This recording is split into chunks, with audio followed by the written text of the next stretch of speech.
1990 से 2005 तक यानी कि लालू प्रसाद यादव और राबड़ी देवी के दौर में दो नाम बड़ी चर्चित रहा करते थे।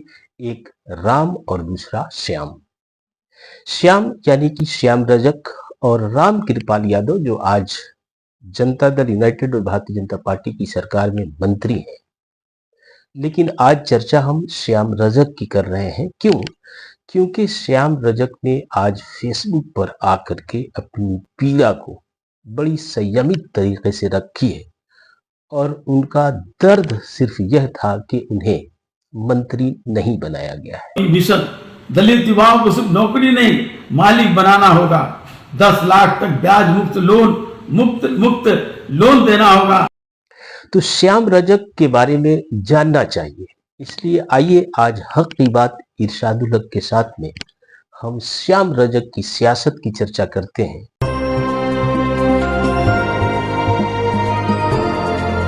और ये जानने की कोशिश करते हैं कि कैसे श्याम रजक, जिनका वजूद लालू प्रसाद यादव की वजह से था, अपनी महत्वाकांक्षाओं को हासिल करने के लिए कभी जदयू, कभी राजद, कभी जदयू में इतनी छलांग लगा चुके हैं कि अब वो कहीं के नहीं है।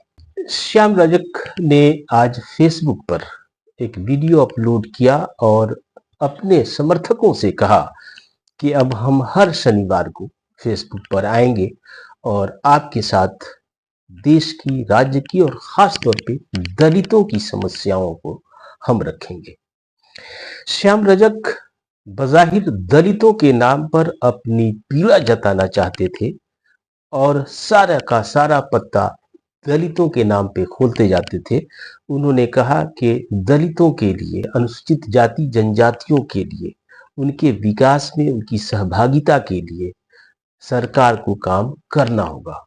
उन्होंने नीतीश कुमार की तारीफ की, उनके कार्यों, उनके द्वारा शुरू किए गए कामों की तारीफ की, लेकिन अप्रत्यक्ष रूप से सरकार पे यानी कि जनता दल यूनाइटेड के नए कर्ताधर्ताओं के ऊपर आक्रमण सा किया और कहा कि हम अनुसूचित जाति और अनुसूचित जनजातियों के अधिकार की रक्षा करना चाहते हैं। और उन्होंने कहा कि समाज का विकास तभी संभव है जब इस बड़ी आबादी के साथ इंसाफ किया जाए। जब श्याम रजक ये कह रहे थे तो ऐसा लग रहा था कि उनके बिना दलितों का, अनुसूचित जाति जनजातियों का इंसाफ नहीं होगा, यानी कि उन्हें अगर मंत्री बना दिया जाता तो आप यकीन मानिए कि श्याम रजक को आज फेसबुक पर आकर के दलितों की पीड़ा अपनी जुबान से बयान नहीं करना पड़ता। बहरहाल श्याम रजक के बारे में ये जानिए कि जब लालू प्रसाद यादव सत्ता में आते हैं तो 1995, 98, 2000 या यूं कहें कि 2005 तक, जब तक लालू प्रसाद मुख्यमंत्री थे या फिर राबड़ी देवी मुख्यमंत्री हुआ करती थी, तो श्याम रजक के बल्ले बल्ले थे। सरकार में एक बड़ा मुकाम था, मंत्री रहे। लेकिन जैसे ही 2005 में उनकी सरकार चली गई तो कुछ सालों के बाद पहली कतार में खड़े नेताओं में से एक श्याम रजक ही थे जिन्होंने लालू प्रसाद यादव का दामन छोड़ा और नीतीश के साथ जा मिले। उस वक्त राम कृपाल यादव ने राष्ट्रीय जनता दल नहीं छोड़ा था। और जब राम कृपाल यादव से ये पूछा जाता था कि राम और श्याम की जुड़ी तो टूट गई, श्याम उधर चले गए, सत्ता की मलाई चाव रहे हैं, लेकिन राम कृपाल यादव इसमें कुछ बोलते नहीं थे।